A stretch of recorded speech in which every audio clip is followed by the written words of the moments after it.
Welcome, everyone. Wait a couple minutes as everyone joins in. A couple minutes, I mean a couple seconds. You're all rolling in. Hello, everyone. This is great. So many names. Okay.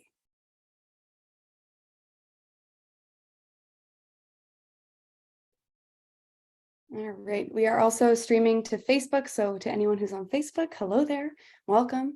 Today, we're going to be talking about citizen science for Girl Scouts. So this event is meant to help adults learn about the Girl Scouts citizen science programs on SciStarter. The Girl Scouts essentially have teamed up with SciStarter to curate projects for girls, volunteers, and others to deepen their engagement as they participate in the Tree Promise and learn about other citizen science projects like the Climate Challenge. And we'll talk about the specific to Girl Scouts, such as the Think Like a Citizen Scientist journey and the Take Action program. So all of these will be mentioned today, and we're also hoping to host, or we are hosting an event in April. The date is yet to be determined, designed for the girls, and the event will be after school hours. So if you're just joining in and learning about these things, you will hear a lot of information today. So please take advantage of the Q&A, and we will make sure to get to any of them as we can. Okay, cool. Message. Also a reminder, this will be recorded or is being recorded. So anyone who registered will get an email with the follow-up links and the recording of the event. Awesome. Okay, I'm gonna go ahead and move us forward. There's quite a few of us online. So let's go ahead and get started. Awesome. So introductions. My name is Emma Giles on that second picture there. I'm a program coordinator for SciStarter.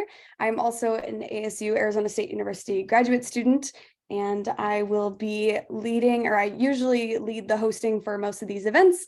And a lot of us appear randomly, not randomly, but always consistently. So we'll talk to Roland and Trevor, and then Darlene will be joining us shortly before we introduce our guest as well. Roland, would you like to introduce yourself? Thank you. So I'm Roland, Quality Assurance Coordinator, and I'll be posting the links in the chat in this webinar.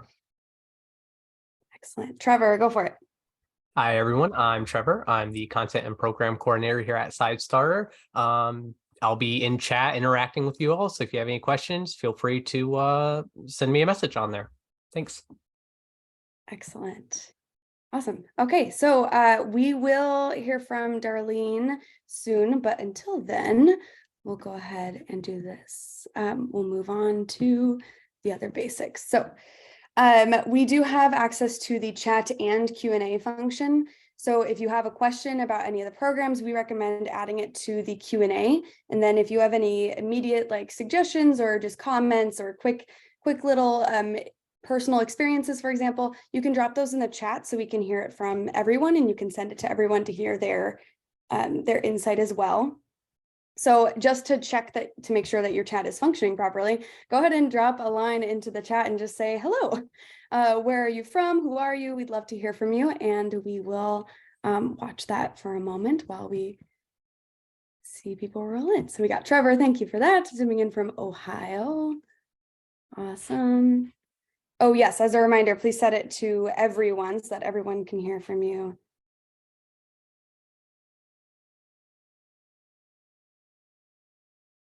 Okay, waiting a couple seconds, some more can do. Ooh, North Carolina, Illinois. Awesome. Oregon, all kinds of places. Welcome. Happy to have you here. Okay, cool. Let's go ahead and keep moving then. Let's go ahead and introduce our guest speaker. Kaylee, would you like to introduce yourself and why you're here? Hi, everyone. I'm Kaylee McKenna. I'm one of the K-12 program managers at Girl Scouts of the USA. I lead our national STEM and entrepreneurship programs, but what I really like to say is that I have the awesome job of creating badges and programs for Girl Scouts in topics from coding to climate to community problem solving. Excellent. Wow, awesome. Okay. We'll go ahead and move forward. We will come back to Kaylee and talk through everything that you wanted to share with y'all. But before we do so, we're going to go ahead and take a couple of polls just to understand who we're talking to. So the first one is, have you ever participated in a citizen science project before? So this is anything in which you have shared this information with scientists working on actual science projects. actual science research, etc. Awesome. Okay, wait a couple seconds. We like to get up to 80%. We're only at 76. We're so close, just a couple more of you. Okay. Excellent. Okay, so it looks like a lot of you have, about 48% of you have participated in a citizen science project, 41% is a no, and then 11% is a maybe. Maybe after today, we'll be able to tell you if it was a citizen science project or not, and you'll be able to figure that as well. Figure that out for yourself as well. All right, next up, we would like to know if you've been to one of these events before.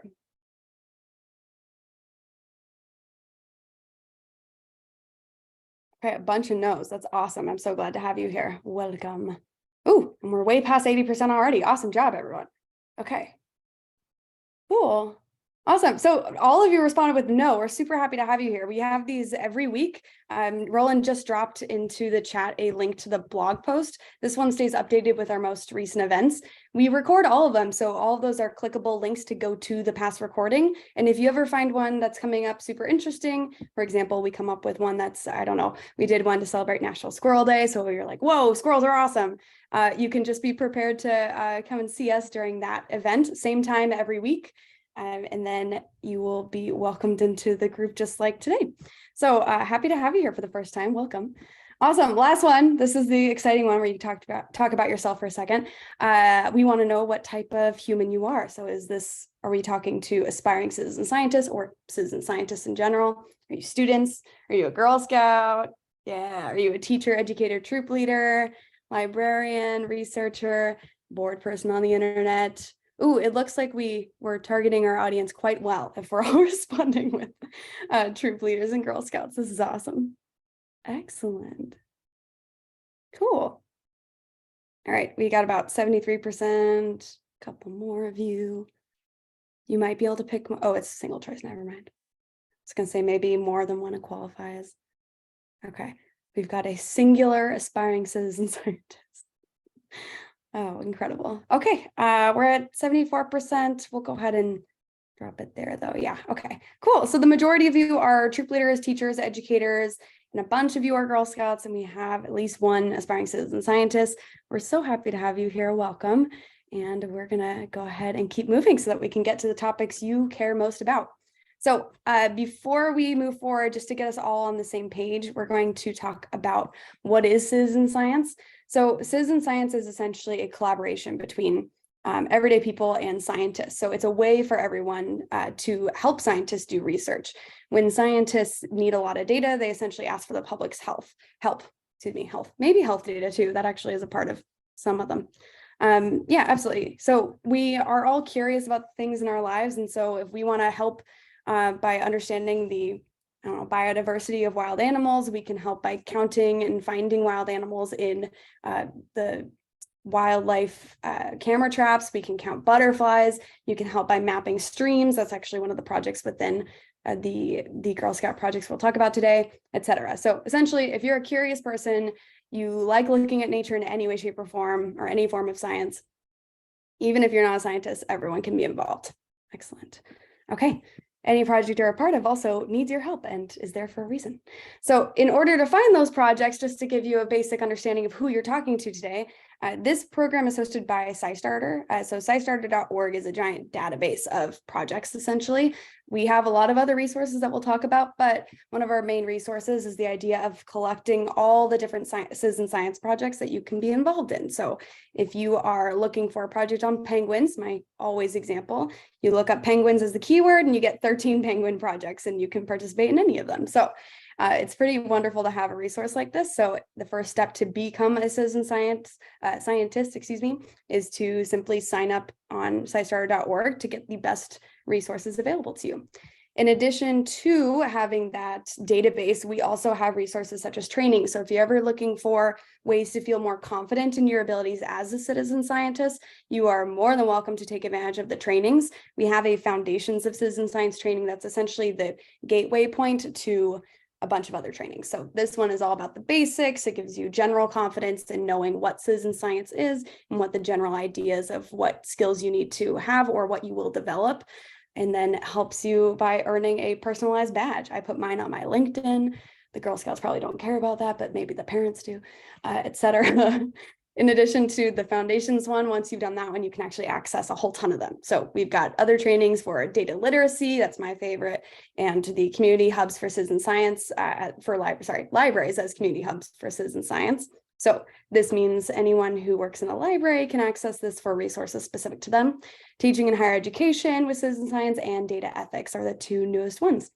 So that's a lot of information. Just as a reminder, please go ahead and use the Q&A. We'll try to drop in answers when we can or when it's the most beneficial to do so, but we will have time at the end to talk through any leftover Q&As. Awesome. Okay, so I'm going to keep us moving and turn it over to Kaylee. Just let me know when you'd like me to change the slide. Thanks so much, Emma. Hi again, everyone. Next slide, please. So I'm really excited to be here to talk with all of you today. I'm going to share information about 3 Girl Scouts program that utilize SciStarter and citizen science, including the Girl Scout Tree Promise, the Girl Scout Climate Challenge, and Think Like a Citizen Scientist journey. Next slide, please. Wow, if I can do that, there you go. No problem. So first, though, let's step back a little bit to think about why we're all here to do this today. So let's dig in to explore girls' relationship to the environment and citizen science. Next slide. So since Girl Scouts' inception in 1912, environmental stewardship has been a part of Girl Scouts. At that time, Girl Scouts founder Juliet Gordon Low planted trees alongside girls to make a difference in local communities. Girl Scouts today continue to speak out and take action in support of the environment by organizing school walkouts, mobilizing friends and family, and participating in citizen science. So we know that protecting the environment and climate is something that Girl Scouts want to engage in. The Girl Scout Research Institute's New Decade of Girls Leadership Report actually found that girls care the most about the environment, as well as equality and human rights issues or causes. Even more, nearly 1 in 2 girls are interested in leading advocacy efforts. We've also found that globally, this trend continues with Girl Scouts and climate. For example, the World Association of Girl Guides and Girl Scouts surveyed over 33,000 girls and young women from 90 countries. Over half of them were Girl Scouts or Girl Guides, and they found that most girls have already taken action to tackle climate change, with over half having done it a few times and over a quarter doing it very often. Even more, we found that most of the girls and women who were consulted for this survey who were Girl Guides or Girl Scouts said that being one really encouraged them to fight climate change and to protect the environment, which was really incredible. So at Girl Scouts, we know that we want to support our members to make a difference. We're also hearing this directly from them. In the 2021 Girl Scout Voices Count survey, which is an annual survey we do with not just Girl Scouts, but also volunteers and parents, we heard that from 94% of over 28,000 girl respondents that Girl Scouts should focus on protecting the environment. So that's why we're here today. We know it's something Girl Scouts want to do, and we want to help give them the tools to do it. Next slide, please. So today, I'm happy to be here and talk about 3 of our outdoor STEM programs that utilize SciStarter. First, we'll start by talking about the Girl Scout Tree Promise and the Girl Scout Climate Challenge. These are 2 programs that are available to everyone to participate in, whether or not you're a member of Girl Scouts. Then we'll dig a little bit more deeply into Think Like a Citizen Scientist journey, which is only available to Girl Scouts and volunteers. Next slide, please.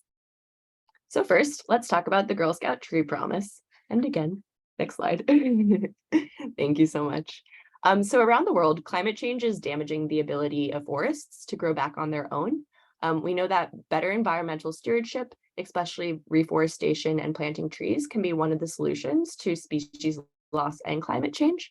So launched in 2021, the Girl Scout Tree Promise is Girl Scouts tree planting and conservation initiative that set out to plant trees, protect newly planted trees and existing tree cover, engage with citizen science projects, and honor trees on camp properties and in local communities.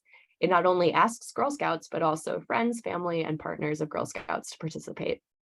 Since 2021, over 94,000 trees have been planted and over 28,000 patches have been earned, signaling that the program so far has really provided youth with the opportunity to learn about climate and take action through the lens of trees, which is really incredible.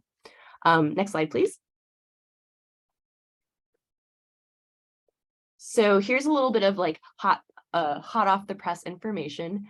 Initially, the Girl Scout Tree Promise set out to plant 5 million trees, but now it's actually expanding to include climate supportive actions, which includes protecting and honoring trees, as well as other activities such as nursery development, involvement in climate action activities, participation in other challenges like the Tree Promise, or sorry, not the Tree Promise, we're talking about that, like the Climate Challenge or the Outdoor Challenge, as well as engagement in Girl Scout badges and environmental education initiatives. So what this is initially we were really focusing on planting trees, but after consulting with a number of our partners in the tree planting movement, they've really kind of expanded to say how important the other aspects of planting, so protecting, honoring, but also these other climate supportive actions are. This change will amplify the work that the Tree Promise has already done by connecting it with other programs, at which will now be pledging 5 million overall actions that help eliminate carbon emissions, create habitats for wildlife, and safeguard existing trees. What we know is that these seemingly small actions then can translate into larger, more sustainable, and more influential actions. So this is kind of an exciting change, but I think it's great to see all the work that we've done so far and where it's going to go. Next slide, please. So Tree Promise has been around for a couple of years now. So we've developed quite a few materials for it. It includes a patch for taking the pledge and either planting, protecting, or honoring trees. It includes a program toolkit to help facilitate the program, an adult resource that looks more deeply at climate change and climate justice and the connection with trees, instructional videos to support tree planting, a webpage on girlscouts.org, and a webpage on SciStarter with a curated set of projects that help to protect and honor trees. Next slide, please. So here you'll see here are the 2 web pages where you can find all of this information and more. So on the left, you'll see the girlscouts.org page. If you continue to scroll down, you'll be able to find the program toolkit, the different videos, a Find Trees Near You directory, which is very, very helpful if you're trying to plant trees. And then you'll also see on the right side, I might have messed those up, apologies. Maybe I didn't. On the right side, you'll see SciStarter's page, which includes projects both to protect and honor trees. Next slide, please. Next, I really wanted to highlight just three of our materials for facilitation. First, we have the program toolkit. It includes ideas to plant, protect, and honor trees, as well as materials such as a tree planting event guide. It's really helpful for adults to help facilitate the program with girls.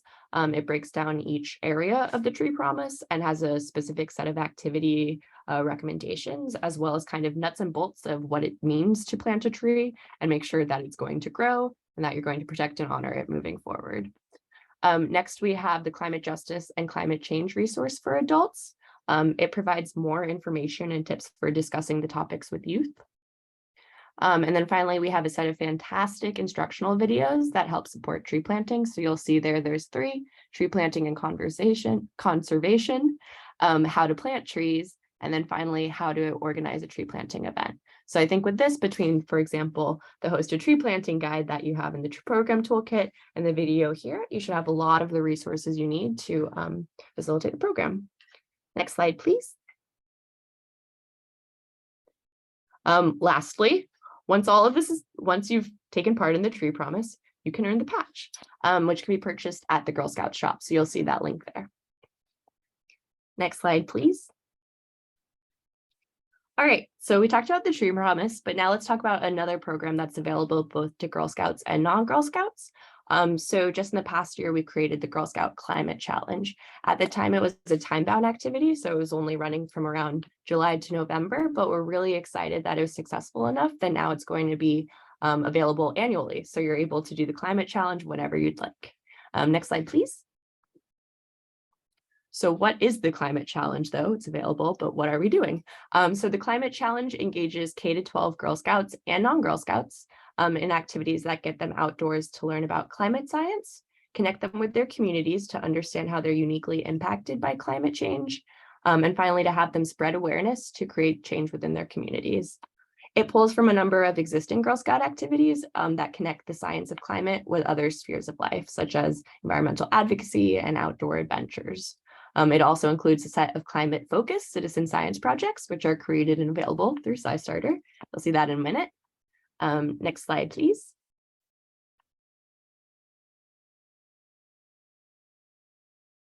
So a couple more things that are just really exciting to me about the climate challenge. It's available in both Spanish and English, and we have versions of it for both K-5 and 6-12. With that, we found climate challenge is kind of climate change is a difficult subject, so it really varies depending on the age level. So we needed both a K-5 and a 6-12 version.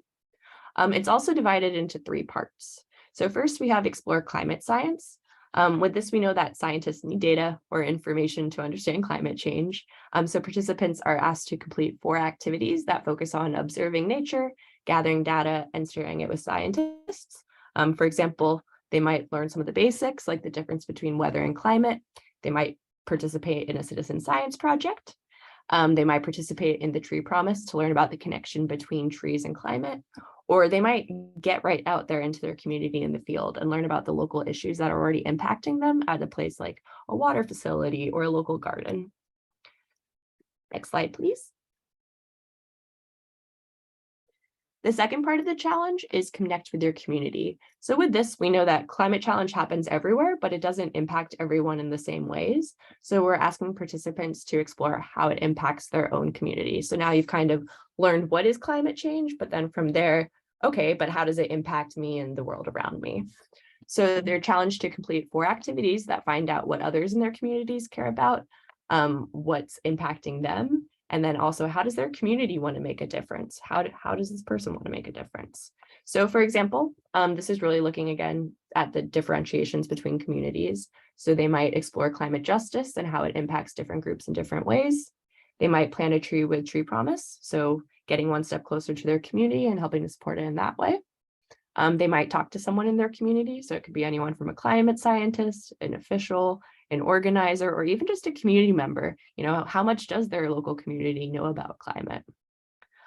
Finally, kind of really thinking about what are the resources already available or existing within their community to help support climate. So for that, they might create a mind map that explores the root causes and the impact on their community. So really taking the information they've learned and synthesizing it and thinking of, okay, here's everything I've learned. What do we do with it now? Next page, please. Slide. The final part of the Girl Scout Climate Challenge is Share Hope. Climate change is a big problem no one person can solve. So participants are asked to raise awareness in their community, but by designing a project that asks others to get involved. They choose a part of climate change that's important to their community before they research, create, and share the project. For example, they might decide that they need to build a rain garden or start a community composting project, or maybe they just want to film a awareness video. Next slide, please. So similarly, there's a number of materials that have been created to support the climate challenge, and all of these are available in both English and Spanish. So we have a pledge for completing the challenge, so 10 activities from the options. We have challenge activity guides and resource sheets with versions for K-5 and 6-12. We also have an adult resource with just one for all levels that includes more information and a facilitation script to help support the implementation of this. As well as we have 2 web pages similar to the Tree Promise. We have one on girlscouts.org with all of this information for you, as well as a page on SciStarter with the more curated projects related to climate. Next slide, please. So again, here you can see the 2 web pages where you can find all of this information and more. What I think is really important is this includes all of the links. So we have our English and Spanish pages there as well. Next slide, please. And again, I wanted to take a minute to highlight the different materials used for facilitation. So first, you'll we have the activity guides. They're very similar for K-5 and 6-12 because we wanted it to be able to, for a multi-level troop, to be able to work on this together. But like I said, we know the learnings and concepts involved might be different depending. So you'll see that there are slight tweaks in the depth of the activities between K-5 and 6-12. Next, we have youth resources, which provides participants with more information on each part of the challenge. For example, the difference between weather and climate and project. Weather and climate is explained to them right there, as well as different kind of climate challenge project ideas that they might use for step 3. Again, there's K to 5 and 6 to 12, so you'll see slight differences, especially when it comes to something like the project ideas. Finally, there's the adult resource, which helps to support youth through the challenge. It's organized similarly into the 3 parts to really help support easy delivery. Next slide, please. Finally, once you've completed 10 of the activities from the challenge, you've earned the Climate Challenge patch, which can be purchased through the Girl Scout shop link there. Next slide, please. All right. So far we've talked about 2 programs that are open to members and non-members. So whether or not you're a Girl Scout, you're able to participate. Even if you're not a youth, you're able to participate in the True Promise, which is really cool too. But now let's talk about one program that's only for Girl Scouts, which is the Think Like a Citizen Scientist journey. It's one of our foundational STEM journeys, which overall try to teach Girl Scouts scientific ways of thinking, and gives them the opportunity to use the knowledge they've just learned to solve a community problem. So in this case, girls are learning about the scientific method. So on this journey, oh, yeah, we can talk about it here. Next slide, please, actually. Yeah, there we go. That'll make more sense. So on this journey, Girl Scouts explore how scientists solve problems using the scientific method, as I just mentioned. They find out how citizen scientists make observations, collect data, and help scientists with their research. Younger Girl Scouts do activities to learn about the scientific method, including games about observation and data collection. On the other side, older Girl Scouts, they make observations about their environment and they design a way to test a hypothesis. Across the levels, girls participate in a citizen science project through SciStarter, which we'll dig deep into throughout this webinar today. And in the second half of the journey, Girl Scouts use the scientific method to take action. So they choose a community for their project. They brainstorm community problems and gather data to explore how the problem impacts their community.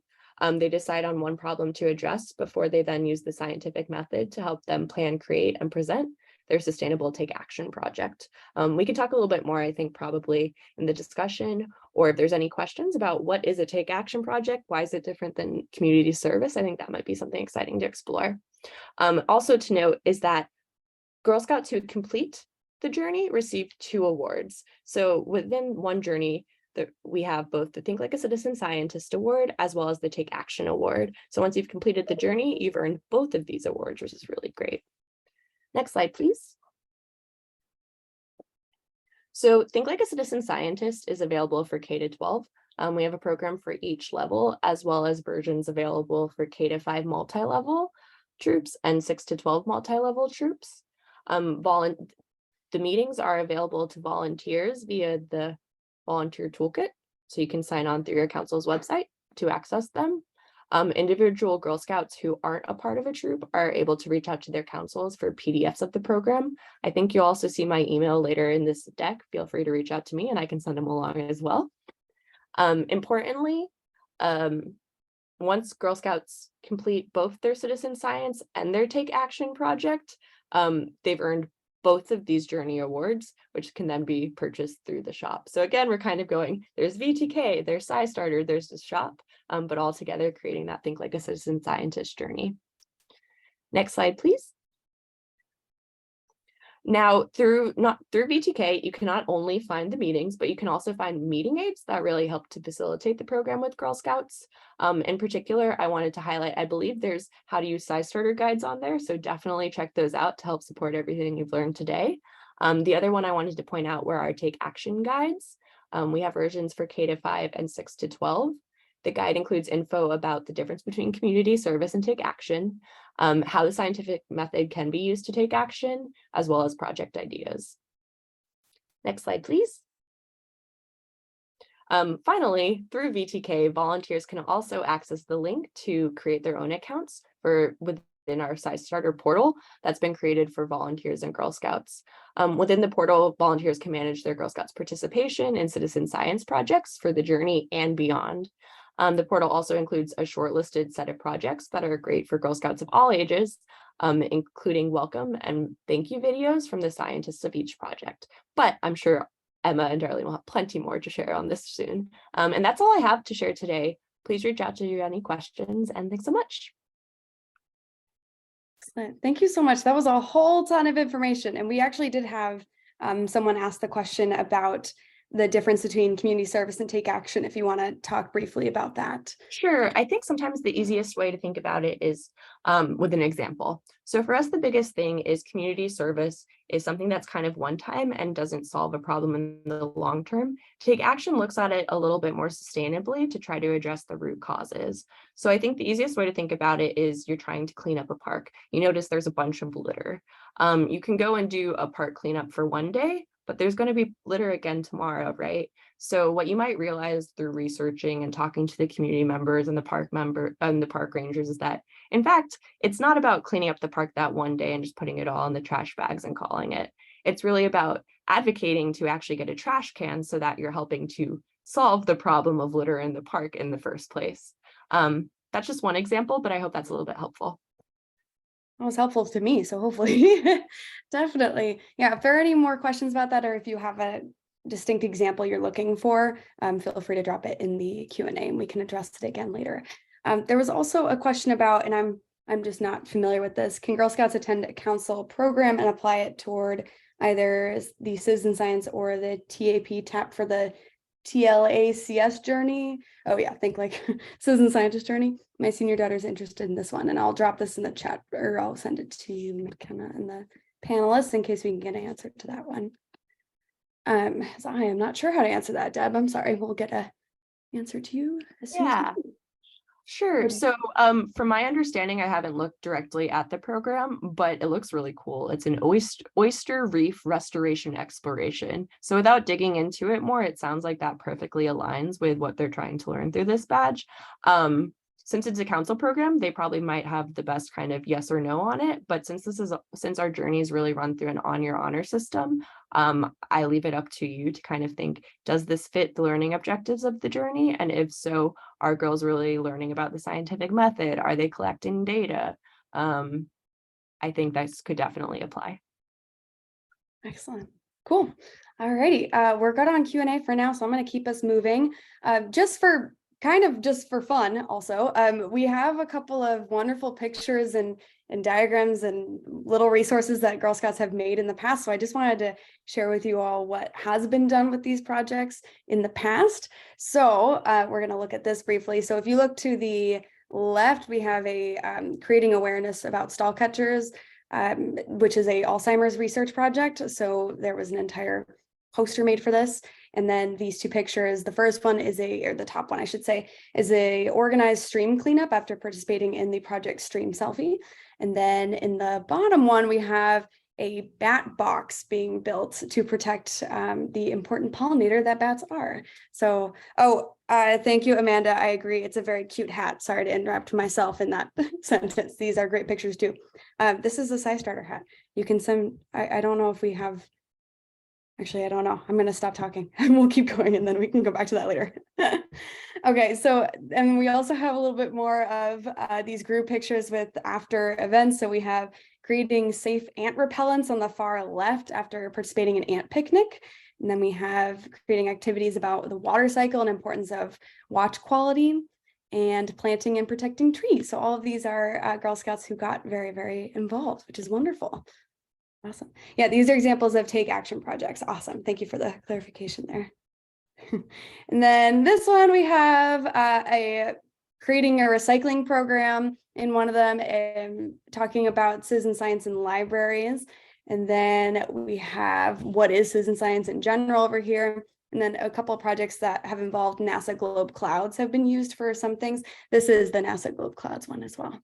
Yeah, so lots of different examples of things that can be done with citizen science. I did want to share one last one that was just really just adorable. That was a invitation to a birthday party. So who among us will join me as a citizen scientist? So this Girl Scout went and made her birthday party all about citizen science, which is amazing. I love this. It was very cute to see, and even included a squirrel and wanted everyone to find their own event that or a different project that they were interested in. So very fun ways to get involved. All right, we're going to briefly just look through a couple of examples of projects. So we have Icy Change. This is all about it's a climate change related project. So this one is about taking pictures of weather changes and essentially keeping track over time. And if we have time at the end, we can come back to any of these and describe them a little bit better. Stream Selfie is taking pictures of streams to check on the water levels and healthiness of stream areas and locating them across the country. And then the Salt Catchers we briefly mentioned earlier, it's all about Alzheimer's research. So it's about advancing Alzheimer's research through a game, essentially a video game, which is online on a web browser. So all of these events or all of these projects can be involved in these Girl Scout projects, and anyone can do them as well. They're just citizen science projects. So if you are doing a journey project, you essentially do the citizen science, and then you can move on to the Take Action project. I'm going to pause here for a second, actually. So we have talked a lot about, well, we've talked about a lot of things, I should say. So if you do have any questions, just a reminder, please go ahead and send it into the Q&A. So we have time next to talk through the logistics of how to get started. So if your questions are about how to get started, be prepared so that we can get to the, we can talk about it momentarily, and you can add in your questions. Awesome. Okay, I'm gonna pause for a minute just so everyone has a time to think. Okay, all right, and then Darlene, we did not have your introduction earlier, so I'm gonna go ahead and have you introduce yourself, and then we can go ahead and move on to, oh, it's not changing. We can move on to how to get started. And I can see you, but now all of a sudden the sun has changed and I have weird streaks in front of me and in back of me somehow. But That's okay. it's nice to be reconnected with many of you. And I love these comments in here. That project that's now in here about Think Like a Citizen Scientist journey about looking at the night sky is such a big one. And it's such a popular one with the Girl Scouts. And it's one that we'll show here in a moment. But you learn how to basically understand the constellation in order to measure light pollution, believe it or not. So just by staring at the stars and identifying stars that you cannot see, you help scientists identify where there's too much artificial light, which, as we'll see, affects sleeping habits, nesting patterns, bird migration, energy consumption, all kinds of things. And the neat thing about that, which I really liked about Kaylee's description about the climate challenge, is there's also hope. It's not all hopeless.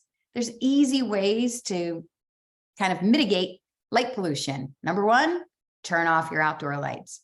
So many of these projects, the Take Action allows you to see what the project is, see what the issue is, be part of the solution, and then actually take it further than that scientist who leads the project ever anticipated. So when Emma was just showing all the examples of Take Action, we get so excited. And we actually have been thinking about ways to share those back to the scientists because they don't often get to see such an extension of their work. All right, Emma, let's see here.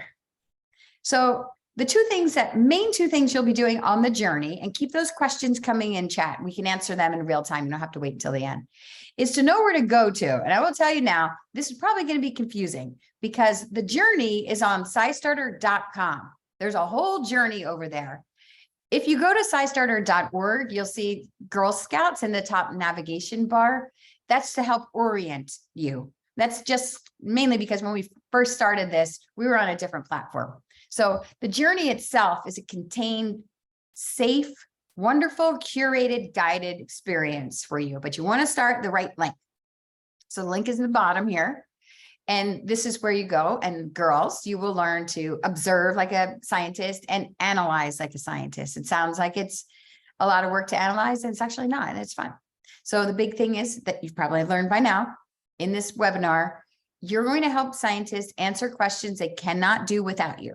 So this is different than science learning and getting involved in a project because you're going to learn something. Of course, that happens too. But the minute you share your data, and that's what makes this citizen science, you're not just learning and making observations, you actually share those, and scientists use those to answer questions they cannot answer without you. Next slide. So what happens what will happen is that your volunteer will go through this same portal. They have a different page that they start on, and they will help orient and set up your troop. And very easy to do. And then there's a mechanism for them to then send you an invitation. You or your parent, your trusted guardian, will receive an invitation. When you click on that invitation, boom, you are taken to a page that connects you with your troop and the projects that you all selected together. And so each project has a video that describes, and it actually features the project scientists. I'm happy to share, especially in Women's History Month, most of the project scientists happen to be women. And so there's a very short video that explains to you what the project is about and how you can help get involved. And actually, after you do the project, you'll see a thank you video from the same scientist describing how your data will be used. So you can watch the videos and you all as a troop can decide which projects you'd like to do or what project you'd like to do. And then you'll be logging data. And do you know what that means? That means that you'll make an observation. Logging data is when you share that with a scientist. So sometimes troops like to print out data sheets, go out into the field, write down their observations, come together, look at the observations together. And sometimes it's just one adult who adds that information, or anybody 13 and older, typically. That's how the information gets added. Some of these projects, you're a volunteer or maybe a senior level Girl Scout, somebody who is 13 or older. Maybe they have a tablet or a phone, a mobile device, and you can actually do these projects together and log data as you go along. Everybody can make an observation. Everybody can use the same form to add it. Once you add that data, you have participated in the citizen science project. You'll see a thank you video, and then it's time to do a take action project like Emma just described. Once you do a take action project, then your volunteer will click a button that says complete the journey. You complete the journey, you'll see some confetti and some fun things and music, a citizen science song that congratulates you for completing your journey. And then that is what completes this. So you have those 2 awards that happen. Next slide. And so this is what to sign up. This is all kind of boring but important information so that you can build confidence and you know what to expect. So you would create an account through the link that your volunteer sends to you. And you can see at the top for all the volunteers who are on the line here, this is the sign up page for you. You create your account. Next slide. You tell us about your troop. So we went through the girls' versions. This is yours. Tell us about your troop. You will select what troop level it is. You can select your council. Next slide.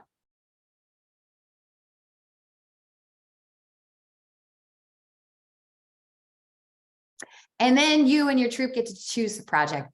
First, you get to determine, this is largely based on the age of your girls, whether you'll do a project together, which we highly recommend, especially if they're young girls, just because it can be a little bit cumbersome to figure out how to add data.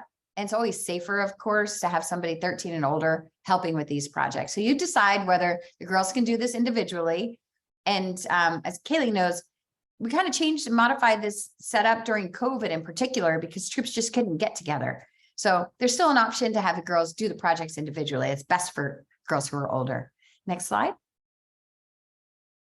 Yay, then you confirm with your troop which project you'd like to do. And then you see that button there that says confirm and send me the invitation. That means you looked at some projects and there's only a handful, less than 12, probably closer to 9. And I don't remember because we update them based on what we see people like, and some projects end. So we replenish those with new projects.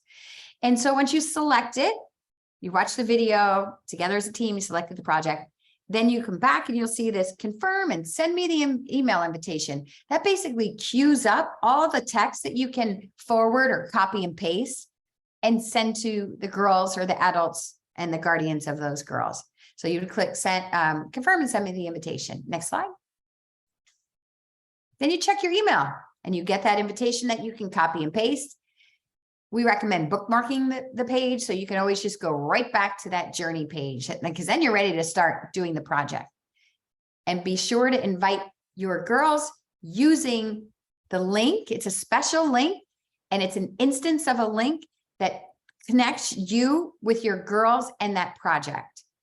Where people usually get tripped up here is they just send the link to the, see that bottom link there? They just copy and send that to the girls. And that's not helpful because you never get connected with them. So just be mindful of the instructions on the website and follow them and you will be totally fine. Next slide. Yeah, water quality is a really good project. It's one of the most popular. I'm looking at the quotes here. Definitely one of the most popular. Yes, and Emma, next time we do this, we'll have to just take into account the size difference. What happened for everybody here is that these slides were on small and our main presentation for SciStarter Live are larger. So sorry about that. And now volunteers, this is what you have. You have a volunteer checklist. This is one of the tabs that you have on your journey page on SciStarter. So you can manage your Girl Scouts. This is how you log attendance. So for girls that don't have email accounts or you're not able to reach them that way, we don't want to miss the opportunity to also help give them credit for the work that they're doing. So you can manually add their name, and then you would just check off like, yes, they did this project. But all the other girls who followed the link and created their account, they'll appear here in your Girl Scout management thing. And then you'll get ready for the citizen science project. Next slide. You've confirmed all that data. Everybody's accounted for. You've done your citizen science project, which we're going to look at in a minute. And then you're going to say, okay, we've done it. I completed the journey. Complete journey. Next slide. And only you can do that unless you've given permission for the girls to do this on their own. Then, of course, they have the ability to complete the journey on their own. And then this is an animated fun. Yay, you've completed your project. And it's a really fun song that if we were to play it and sing it now, it would be running in your head for the next 50 days. I'm a citizen science. Anyway, it's a lot of fun. Okay, so I wonder, Emma, because I just saw thank you. Let's see that next slide there. I'm sorry, let's go back because this is an important component too. Did you take action, which is also, I didn't see it in our last slide. So I wonder, Emma, there may be some slides missing because it should have been a take action slide.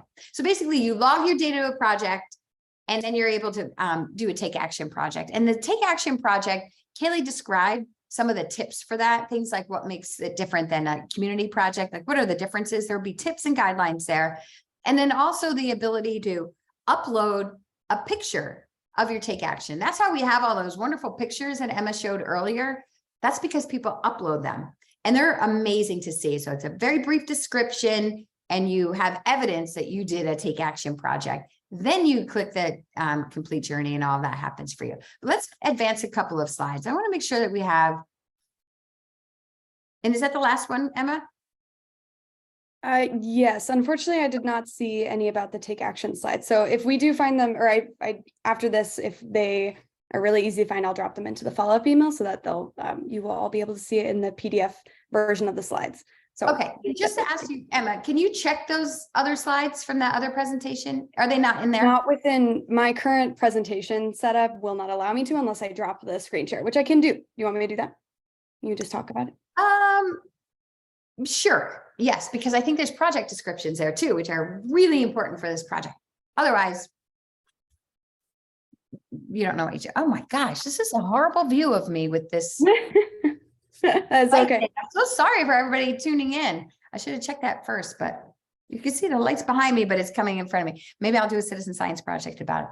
So some of the citizen science projects I could see people have done because you're logging them here, which is great. And so one is about this stream selfie. That's such a popular project. And this is a way for you to help build the nation's first ever national inventory map of all the local streams, all the streams in the country. The reason why that's important and the reason why there isn't one already or wasn't one before, first of all, they come and they go. Streams are small and they can just appear and disappear. And that's a sign of, droughts and flooding. This is important to measure. But also something like 1/3 of the water that we drink has come through a stream. So you really want to make sure that that water is clean.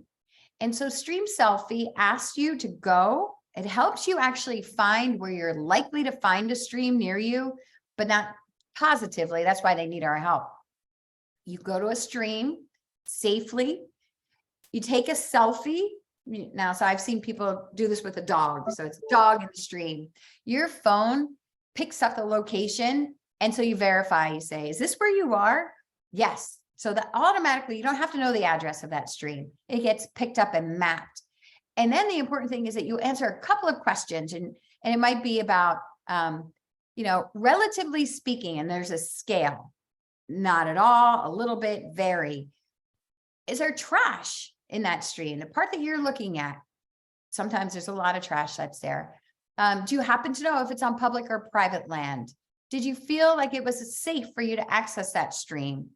And so a couple of simple questions populates this map, and it allows those scientists to use that data to start to zero in on things. And one of the things they zero in on is, hey, wait a minute, that stream that troop just identified is really important for XYZ reasons. And then those scientists have the ability to reach out to certain troops and say, if we provide you with equipment and some simple training, will you do some testing? Can you let us know a little bit more about the water there? And you can always opt to say, no, thanks. I was just doing this for my journey. Or I've seen troops that are very involved. That actually becomes their take action project because it's long-term, it's sustainable, it's kind of moving something forward. So that's Stream Selfie. Thousands and thousands of girls have participated in that project, and it's really made a difference. So that's awesome.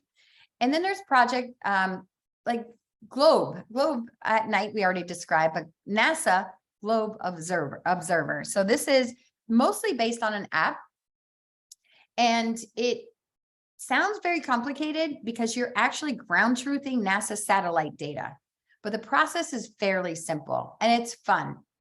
So you go outside and you might use one of the 4 apps. And actually there's a 5th one coming up in case you want to get involved in some of the eclipse activities that are happening.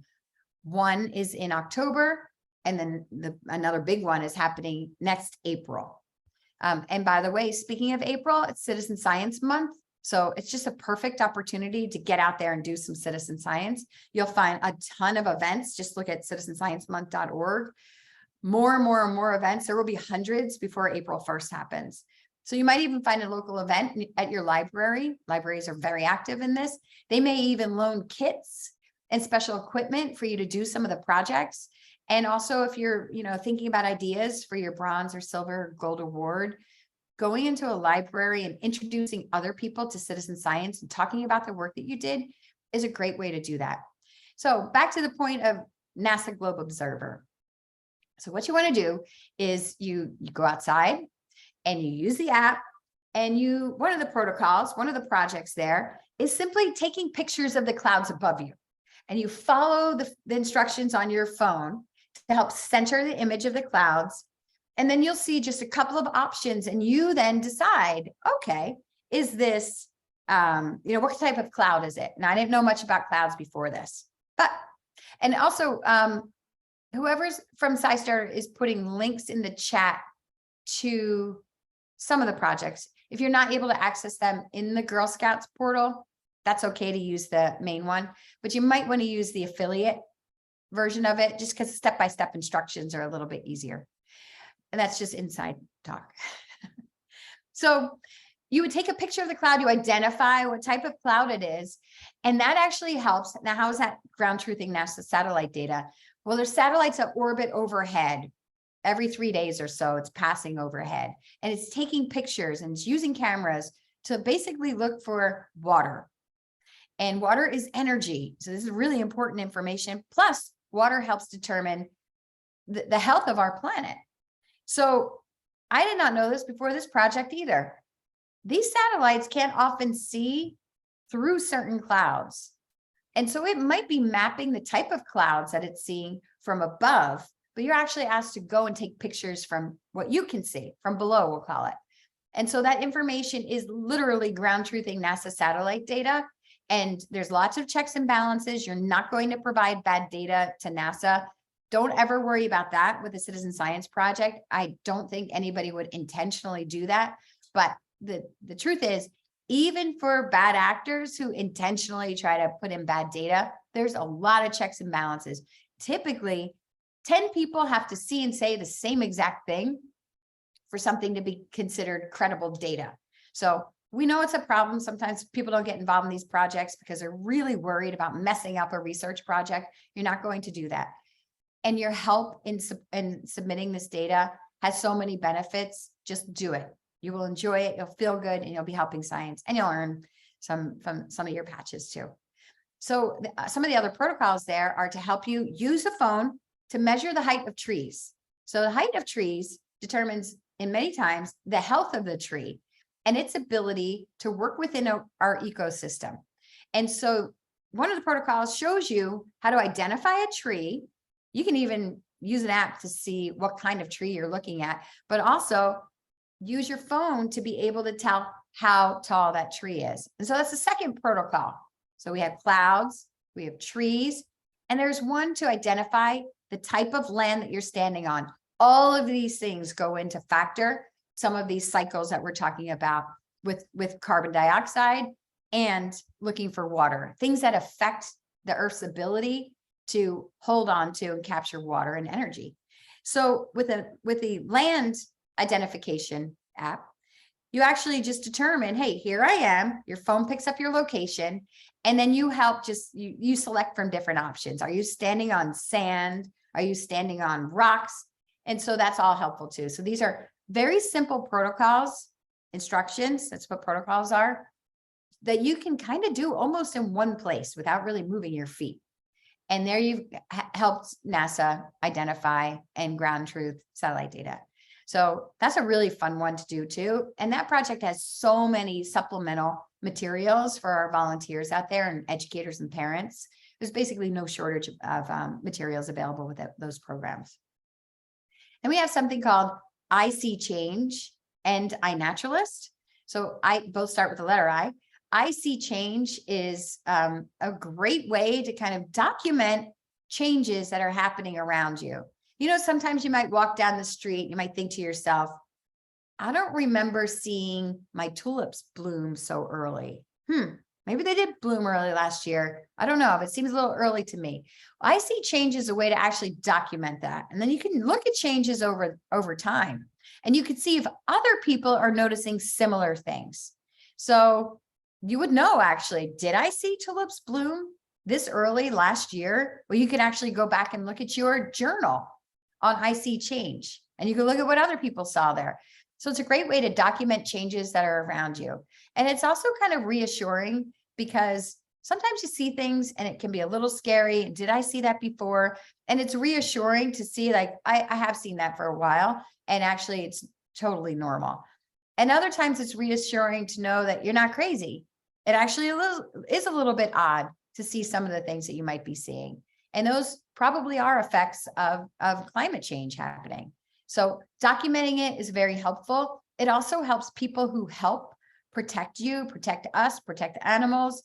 It helps them have data to know how to set up policies that can help us. That's I See Change. And then iNaturalist, I bet many of you here are familiar with iNaturalist. It's a hugely popular app. All of these things are free also. So this app has a couple of different functions. One is you can map all the nature around you. If you're ever curious to know what's living in your backyard or at the park or even inside, there's wildlife in your house, believe it or not. You can document this with the iNaturalist app, and you don't have to know what you're looking at. If it's a plant or an animal, you take a picture, and actually the first thing that will happen is you have an option to use software identification that can kind of suggest to you the species that you're looking at. I find that extremely helpful. Like, oh yeah, I think it is that. And if you're still unsure, there's so many people who use that app. They will weigh in and say, actually, that is XYZ. And so you learn what you're looking at. And many times scientists could be on the other side of the planet. They have access to the data that you're sharing. That's kind of the trade-off. You get a free app and you get to learn what you're looking at. And the trade-off is you're willing to share that data with the scientists and others who are looking for it. So maybe many Girl Scouts and others have discovered species that people thought had been extinct. That's only because they're sharing data. And some scientists who has been looking for that, the system, they know what to look for, and boom, they found evidence of it. And so we find that really cool. So when your picture is used by a scientist, you also get credited and cited for that. So it's an amazing app that has a huge community of naturalists and others who are trying to protect the planet. And it's a very popular one in the Girl Scouts program. Yes. And bio blitzes, that's big. City Nature Challenge is the last weekend of Citizen Science Month. chances are wherever you live, there's a city nature challenge. And that's just a way for people to get out there, document wildlife, document nature, all of your observations. Even if you didn't know you were participating in City Nature Challenge that weekend, all of those observations get counted towards City Nature Challenge. So you might be helping your city compete with other cities to see who can document the most number of biodiversity examples, whether you know it or not, when you use that app. So yes, so many great examples there. Thanks, Emma. I'm going to just pause, see if there's a couple more questions before we leave and say goodbye, because we're at the top of the hour. And I want to thank everybody for sticking around. I want to thank Kaylee for joining us from the Girl Scouts and for just being such a great partner in this endeavor. It's really helped us.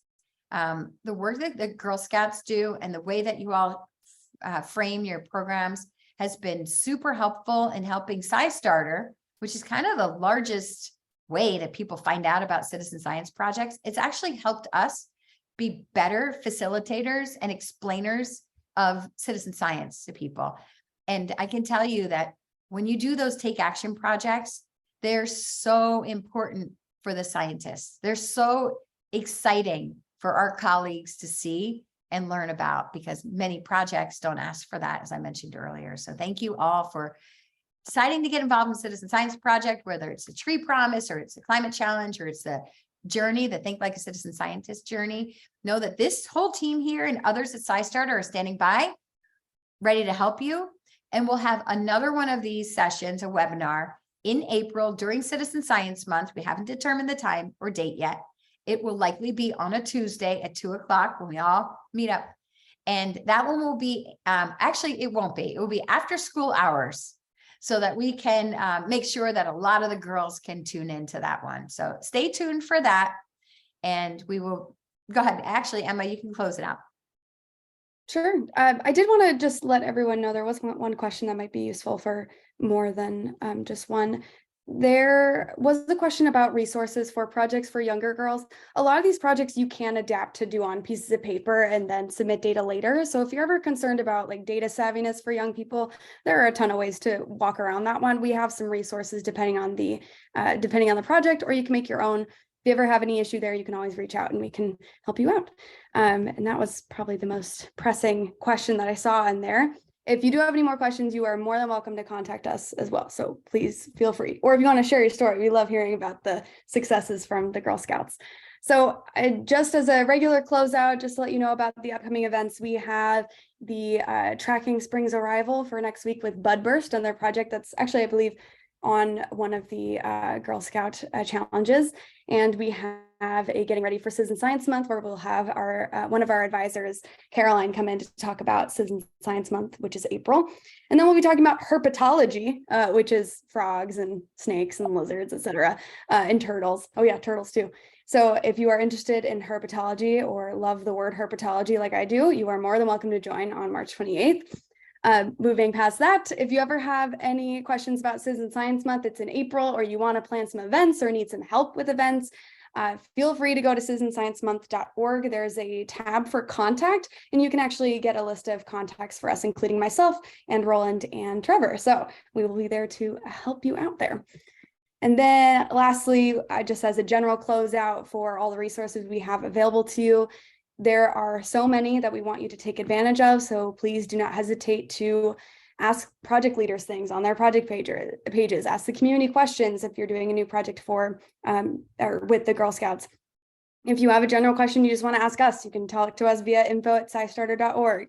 We have several methods of communicating out information, including having trainings available to you. We have a podcast where you can get more information, and this SciStarter Live, which we will always be here on Tuesdays at 2 p.m. Eastern. So we are happy to have you back anytime. I'm going to go ahead and end our call here just about. So if there are any last questions, we can hang out for a couple minutes if you need any answered. Otherwise, thank you all for joining us so much. We love your participation and involvement here. If you'd like to send us a message via our post-event survey, you are more than welcome to do so. We'd love to hear from you. Awesome. Thank you so much. Thanks, Deb. And anyone else who's still on, thank you. Thank you. I'm gonna go ahead and end our chat with Facebook. Bye, Facebook. Bye-bye. And goodbye to the recording.